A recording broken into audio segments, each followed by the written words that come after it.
नमस्कार, one India Hindi में आपका स्वागत है और मैं हूं दिनेश शर्मा। कानपुर के इत्र कारोबारी पीयूष जैन इन दिनों न केवल यूपी में बल्कि देश भर में चर्चाओं में हैं।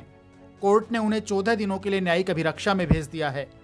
पैरों में हवाई चप्पलें पहनकर कहीं भी पुराने स्कूटर पर सवार होकर चले जाना, लेकिन उनके घर में 200 करोड़ की नकदी और महंगे आभूषण मिलना हर किसी को हैरान कर गया।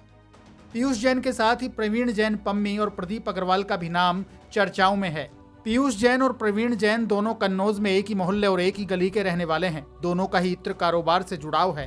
पीयूष जैन के बाद प्रवीण जैन का नाम पूरी तरह से चर्चाओं में है। यहां तक कि सियासी गलियारों में भी पीयूष के साथ साथ प्रवीण जैन के नाम की चर्चाएं तेजी से हो रही हैं। विधानसभा चुनाव को लेकर पॉलिटिकल पार्टीज के बीच जो आरोप प्रत्यारोप हो रहे हैं, उनमें अब पीयूष जैन और प्रवीण जैन जैसे इत्र कारोबारियों का नाम जमकर लिया जा रहा है।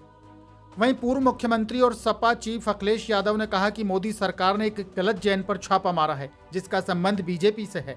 अखिलेश ने कहा कि सपा के जैन पुष्पराज पम्मी जैन हैं, वे एमएलसी हैं और हाल ही में उन्होंने अपना इत्र लॉन्च किया है, जिसे समाजवादी इत्र भी कहते हैं। पीयूष और पम्मी जैन की जड़ें एक हैं, लेकिन उनकी कहानियां अलग अलग हैं। सूत्रों का कहना है कि एक हाई प्रोफाइल व्यवसायी है तो दूसरा लो प्रोफाइल।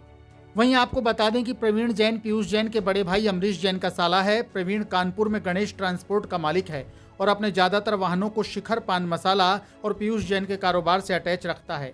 इस मामले में जब शुरुआती जांच हुई तो डीजीजीआई को गणेश ट्रांसपोर्ट से 1 करोड़ रुपए की रकम हाथ लगी।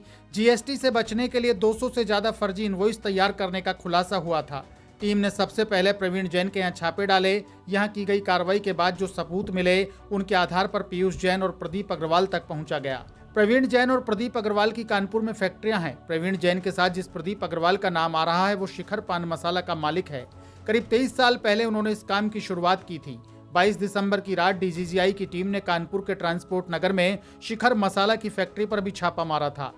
वहीं पीयूष जैन का कानपुर और कन्नौज में घर है। उसका इत्र के कारोबार के अलावा फैक्ट्री, कोल्ड स्टोर का कारोबार है। वो पेट्रोल पंप का मालिक भी है।